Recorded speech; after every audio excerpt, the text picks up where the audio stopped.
Salut à tout le monde, bienvenue dans votre site Bac en poche. Cette séance, je vais la consacrer pour le niveau première année baccalauréat scientifique.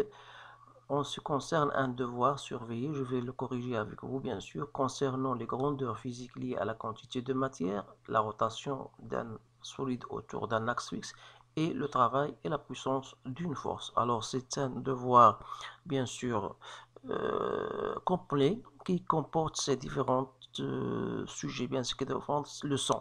Alors pour ne pas trop parler, voilà, je vous laisse avec le sujet. Donc la première partie qui concerne la matière chimie. Donc on considère un volume V 20 ml de l'éther liquide de formule C4H10O. Sa masse volumique est 0,71 g par millilitre. On donne, bien sûr, les données bien sûr sont à la fin. Alors, on vous demande de calculer la masse molaire de l'éthanol, bien sûr, on vous donne bien sûr la masse molaire correspondant à chaque. Donc ici, je vais l'ajouter. Donc ça, c'est la masse molaire du carbone, c'est 12 grammes par mol. On vous donne bien sûr, vous connaissez ce que vous devez connaître. Donc la masse molaire de l'hydrogène, c'est 1 gramme par mol. Et enfin, la masse molaire de l'oxygène, c'est 16 grammes par mol. Donc la première question, calculer la masse molaire de l'éthanol, la quantité de matière de l'éther, de cette quantité de matière à l'état gazeux occupe un volume V à la température d'état 34 et sous la pression 10 à la puissance 5 pascal. Alors calculer le volume molaire dans les mêmes conditions de température et de pression. On vous donne R bien sûr. Alors on déduire la valeur de V, énoncer la loi de Boyle-Mariotte. En appliquant cette loi, déterminer le volume V' qui occupera la même quantité, donc la même quantité de l'éther sous la pression P' égale à 1,5 10 à la puissance 5 pascal à la température constante. Voilà les questions pour la première partie. Alors on va donc commencer à répondre à ce genre de questions. Vous, bien sûr, vous pouvez stopper la vidéo pour lire les questions d'une façon bien détaillée et vous allez répondre en se basant sur ce que vous avez vu en cours, puis vous allez bien sûr comparer vos résultats avec les miens. Alors la première question c'est la masse molaire, donc je pense que ça c'est une question banale. Donc la masse molaire de l'éthanol de formule C4H10O, c'est tout simplement, puisqu'on a 4 atomes de carbone, donc c'est 4 fois la masse molaire de carbone plus 10 fois la masse molaire de l'hydrogène, plus une fois la masse molaire de l'oxygène. Alors ça dit 4 fois 12 plus 10 fois 1 plus 16 fois 1.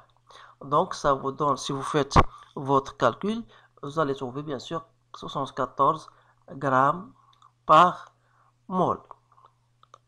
Alors là, c'est pour la première question. Donc la deuxième question, calculer la quantité de matière. Donc, comment on va calculer la quantité de matière? Bien sûr, il y a différentes méthodes. Vous savez que la quantité de matière, N, c'est la masse sur la masse molaire. Mais puisqu'on vous a donné la masse volumique, donc vous devez utiliser cela. Donc, sachant que la masse volumique, c'est la masse sur le volume. Et comme la masse, c'est le nombre de moles fois la masse molaire sur V, de là, je peux déterminer le nombre de quantité de matière, c'est ρ fois V sur M. Connaissant la masse volumique, connaissant le volume, donc je divise par la masse molaire, donc je trouve le nombre. Alors là, ici, je n'ai pas converti le volume, bien sûr, tout simplement parce qu'on vous donne la masse en grammes par millilitre, donc le résultat, ça va donc en mol. Donc, vous allez trouver 0,19 mol. Alors, cette quantité de matière à l'état gazeux il occupe un volume V à une température d'être. Calculer le volume molaire. Calculer le volume molaire. Alors, puisqu'on va supposer bien sûr que le gaz en question il est un gaz parfait, donc en appliquant bien sûr cette loi de Boyle-Mariotte qu'on va appliquer bien sûr par la suite, en disant que PV égale à nRT, mais on peut calculer à partir de cette relation si n égale à 1 mol, c'est-à-dire la relation devient PV molaire est égal à 1 fois RT. Alors, ça veut dire que le volume molaire n'est autre que RT sur P. Alors, il suffit de faire l'application numérique, connaissant bien sûr la valeur de R qui est égale à 8,31. La température c'était 34, il faut lui ajouter 273 sur la pression qui était 10 à la puissance 5 pascal. Alors, vous allez trouver que ce volume molaire est égal à peu près, je trouve, 25, quelque chose. Donc, si bien sûr, je n'utilise pas cette virgule, je peux utiliser seulement un nombre entier. Donc, c'est 25 litres par mol. N'oubliez pas l'unité. Donc, c'est le volume molaire, c'est correspond à litres par mol. On déduire la valeur du volume V. Alors, si je sais bien sûr que 0,19, la quantité de matière, il occupe un volume V, alors, une mol, je sais qu'il occupe un volume Vm, volume molaire. Alors, si j'applique la règle de 3, c'est-à-dire que le volume que je cherche n'est autre que N fois le volume molaire. Connaissant la quantité de matière 0,9 fois 25, donc ici, normalement, j'ai trouvé 25, même 5 si j'ai la leste. Donc, on va multiplier par 25,5. Donc, j'ai trouvé que ce volume V égale à 4,8 litres. Voilà. Donc, énoncer la loi de Boyle-Mariotte. Donc, ça, c'est une question de cours. Vous pouvez revenir à votre cours pour trouver cet énoncé. Alors là, je vous donne le plus simple, c'est que le produit du volume d'un gaz sous sa pression P à une température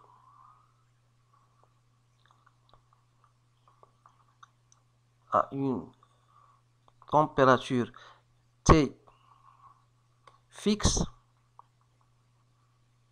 Donc ce produit-là est une constante, ou bien il est constant.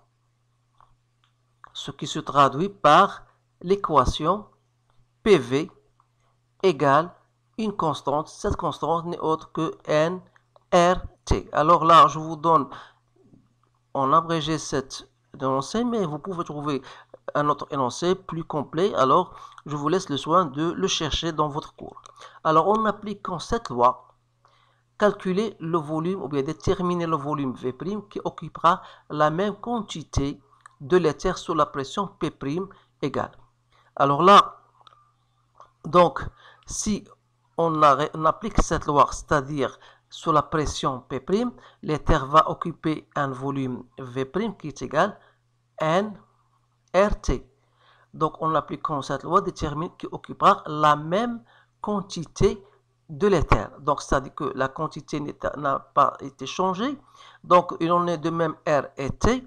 Alors, à partir de cela, je peux déterminer le volume V' qui est égal à nRT sur P', c'est-à-dire 0,19, 8,31 fois la température c'est 307 Kelvin sur 1,5 10 à la puissance 5. Donc je trouve 4,2 litres. Voilà la réponse à cette première partie. Maintenant, on va passer à une partie concernant la rotation d'un solide non déformable autour d'un point fixe, bien autour d'un axe, bien sûr. Alors voilà, je vous laisse le soin toujours de stopper la vidéo et vous allez stopper la vidéo pour lire et répondre à ces différentes questions. Donc, un disque de diamètre D, 30 cm, il tourne autour, donc il tourne autour d'un axe fixe passant par centre. La courbe de la figure représente la variation de l'abscisse angulaire qui est d'état en fonction de temps. Alors, quelle est la nature du mouvement du disque? Justifiez votre réponse. Alors, tout simplement, on va répondre, bien sûr, on va lire la deuxième question. Déduire de la courbe la valeur de sa vitesse angulaire. Alors, à partir de notre courbe, vous remarquez bien sûr que la courbe est une droite. Donc, qui représente, bien sûr, d'état en fonction de t. Alors, on va dire que d'état en fonction de t est une droite. Donc, est une droite, donc représente une fonction soi-disant affine de type ax plus b. Donc, d'après l'énoncé, le disque il tourne, donc il s'agit d'une rotation uniforme. Uniforme car, d'après la courbe, car la vitesse angulaire est constante. Pourquoi elle est constante? Tout simplement parce que d'état en fonction de temps va s'écrire comme étant oméga t plus d'état 0.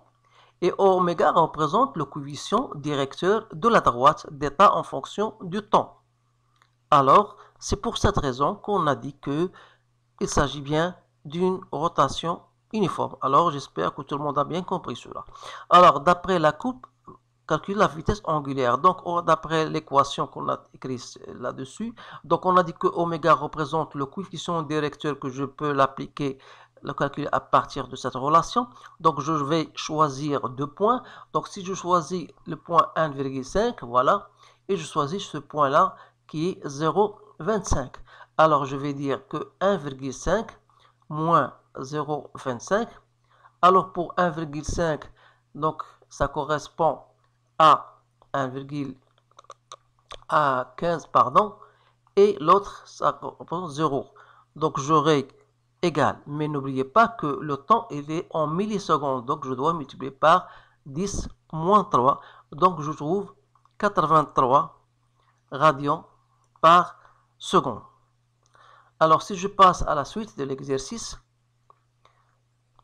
donc voilà, écrire l'équation horaire du mouvement. Donc, l'équation horaire du mouvement, qu'on a dit, s'écrit d'état en fonction de temps, est égal à oméga t plus d'état 0. D'état 0, c'est quoi? C'est l'ordonnée d'état à l'instant t égale à 0, c'est-à-dire c'est la d'état à l'instant t égale à 0 que je pourrais déterminer à partir de la courbe. Vous le remarquez bien sûr, ce n'est autre que 0,25 radians. Alors, connaissons d'état, bien sûr, oméga, donc d'état de t est égal à oméga qu'on a trouvé 83, voilà, fois t plus 0,25. Voilà l'équation horaire. Calculer sa fréquence et sa période.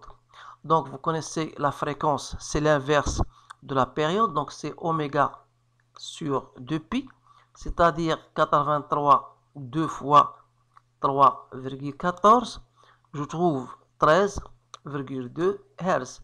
Et bien sûr, la période n'est autre que l'inverse de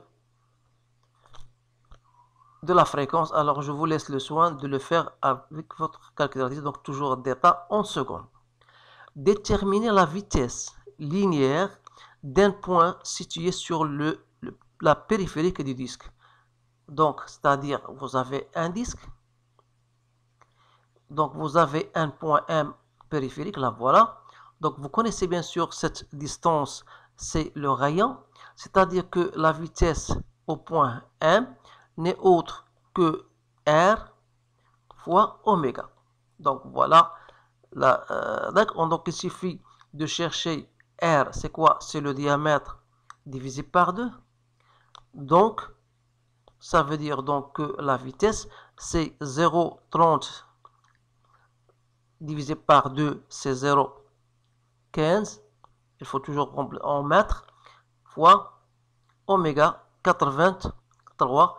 Donc, vous allez trouver 12,45 mètres par seconde. Soit un point N situé à une distance D. Alors là, je vais vous faire un petit schéma pour bien comprendre de quoi il s'agit. Donc, vous avez, voilà, le disque. Donc, voilà le centre. Donc, on a ici, c'est de là à là, c'est la distance.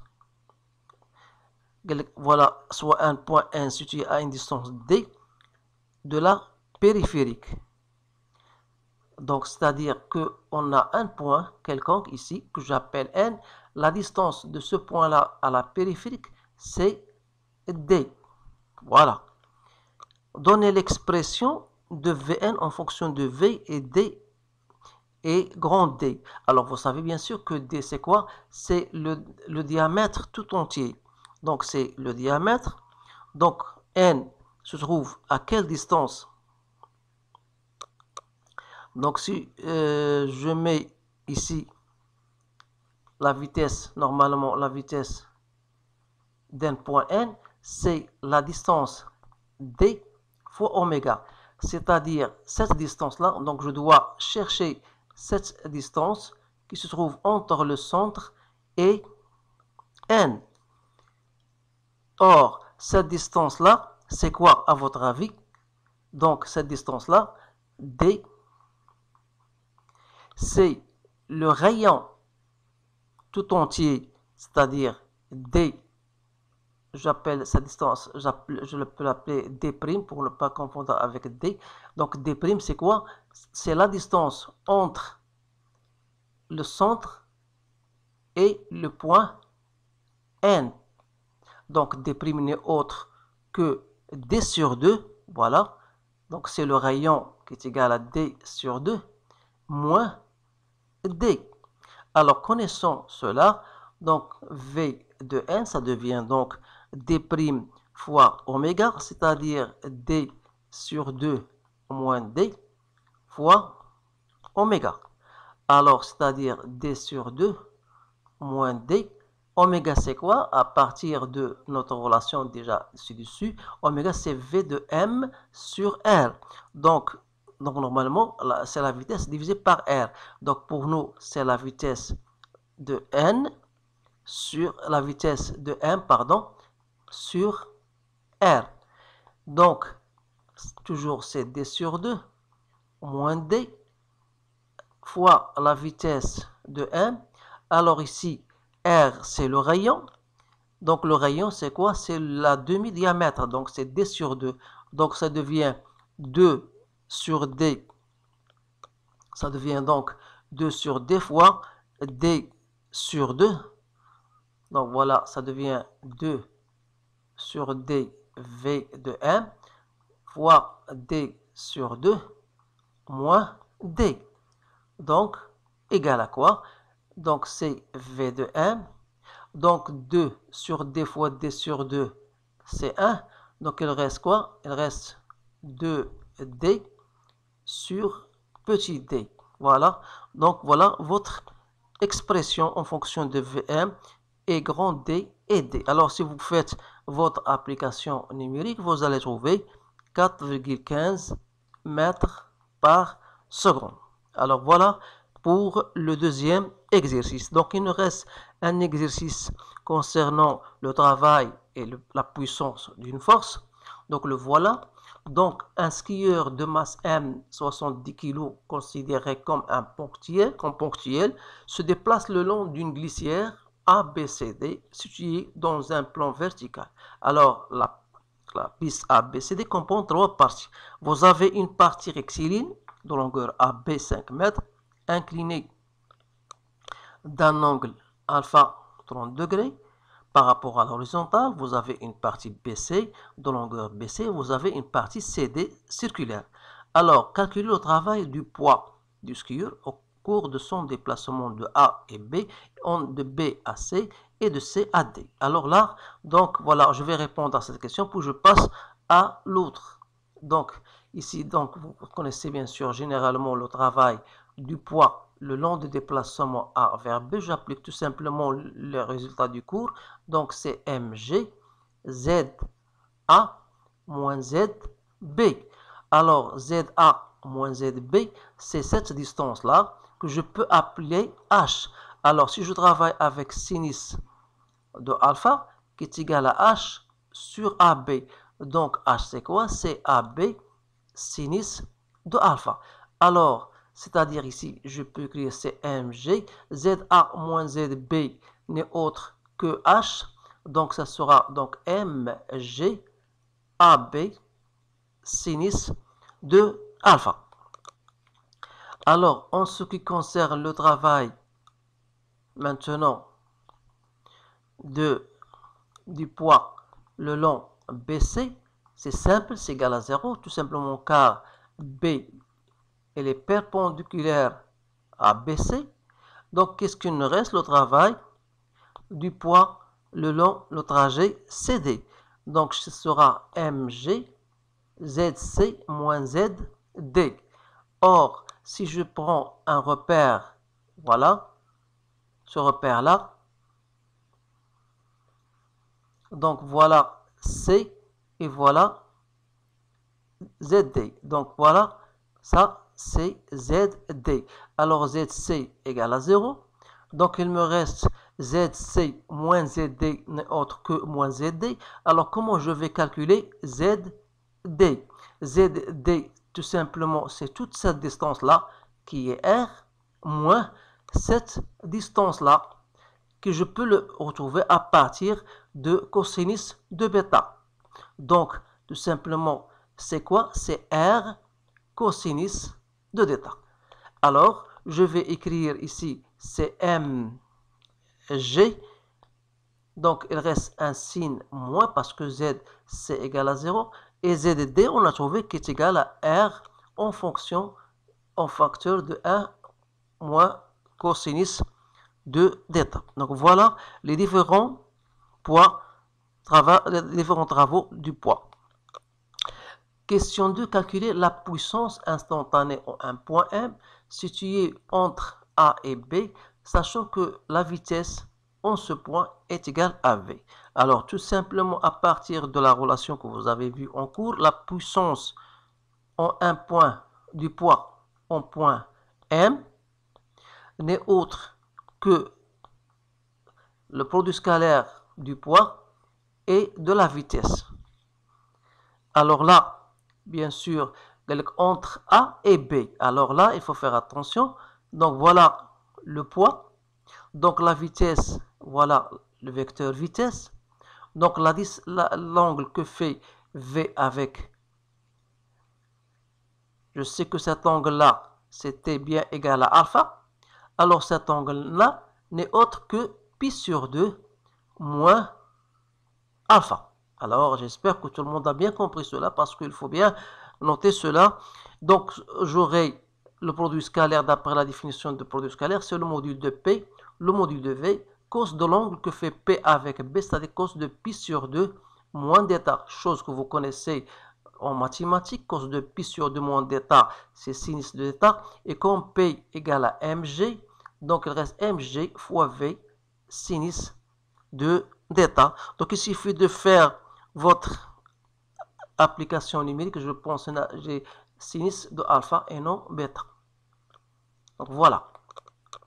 Donc j'aurai ici 700 fois 2 fois 0,5, c'est-à-dire que la puissance du poids en un point M est égale 700 watts.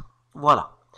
Donc maintenant, on va passer à la piste AC, c'est-à-dire de ce point-là jusqu'au C, voilà. Donc le skieur est soumis à des forces de frottement d'intensité constante telles que F égale. Calculer le travail de cette force. Donc le travail normalement de la force le long du trajet de A vers C n'est autre que la somme des travaux de F de A vers B, puis ensuite le travail de F de B vers C. Alors ça sera ici c'est moins F AB moins F BC. Donc c'est moins F en facteur de AB plus BC n'est autre que moins F fois AC. Alors le travail donc de F le long trajet AC, ça sera donc moins F fois AC, c'est-à-dire moins 0,2 fois AC. AC c'est AB plus BC, c'est-à-dire 5 plus 2, ça fait 7. Donc ça me donne moins 0,14 newtons. Donc voilà la réponse à ces différents exercices. J'espère que ces exercices sont ou bien vous seront très utiles pour prochainement pour vos contrôles. Premier contrôle bien sûr. Alors je vous souhaite une bonne chance et je vous remercie de votre attention. Je vous dis à bientôt.